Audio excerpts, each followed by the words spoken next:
നമസ്കാരം. Press live ന്യൂസിലേക്ക് സ്വാഗതം. കൈവെട്ട് കേസ് പ്രതി സവാദിനെ കുടുക്കിയത് പോപ്പുലർ ഫ്രണ്ട് നിരോധനം. പോപ്പുലർ ഫ്രണ്ട് നിരോധിച്ചതിന് പിന്നാലെ അകത്തായ ചിലരിൽ നിന്നും സവാദിനെക്കുറിച്ചുള്ള സൂചനകൾ ലഭിച്ചു. കേരളത്തിൽ തന്നെയുണ്ടെന്നറിഞ്ഞതോടെ രഹസ്യാന്വേഷണ വിഭാഗം അന്വേഷണം തുടങ്ങി. ഈ അന്വേഷണത്തിലാണ് സവാദ് കുടുങ്ങിയത്. സവാദ് ഫോൺ ഉപയോഗിച്ചിരുന്നത് കരുതലോടെയാണെന്ന് NIA പറയുന്നു. തുടർച്ചയായി സിം കാർഡുകൾ മാറ്റി ഉപയോഗിച്ചു. ഇതര സംസ്ഥാന തൊഴിലാളികളുടെ ഫോൺ ഉപയോഗിച്ചും ആശയവിനിമയം നടത്തി. ബന്ധുക്കളെയോ സുഹൃത്തുക്കളെയോ ഒളിവ് ജീവിതത്തിനിടയിൽ ബന്ധപ്പെട്ടിട്ടില്ല. കൂട്ടുപ്രതികളുമായും ബന്ധമുണ്ടായില്ല. സവാദിന്റെ ചുറ്റുപാട് അറിയില്ലായിരുന്ന ഭാര്യ പിതാവിന്റെ നിലപാട് തെറ്റെന്ന് ഏജൻസി പറയുന്നു. SDPI പോപ്പുലർ ഫ്രണ്ട് നേതാക്കളാണ് ജോലിയും വിവാഹവും തരപ്പെടുത്തിയതെന്ന് NIAക്ക് വിവരം ലഭിച്ചു. ഇതിന്റെ അടിസ്ഥാനത്തിൽ അന്വേഷണം SDPI നേതാക്കളിലേക്കും വ്യാപിപ്പിച്ചു.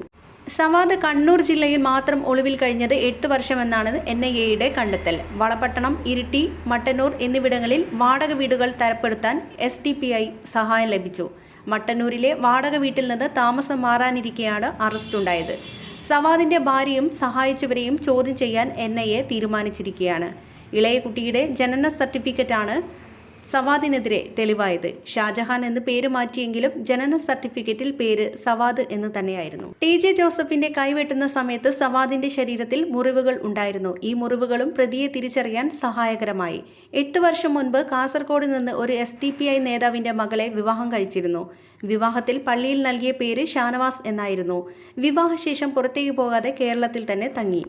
റിയാസ് എന്നയാളാണ് സവാദിന് ജോലി തരപ്പെടുത്തി കൊടുത്തത്. മരപ്പണിക്കാരനായി കോൺട്രാക്ട് ചെയ്തു കൊടുത്തിരുന്നു. റിയാസ് SDPIക്കാരനാണ്.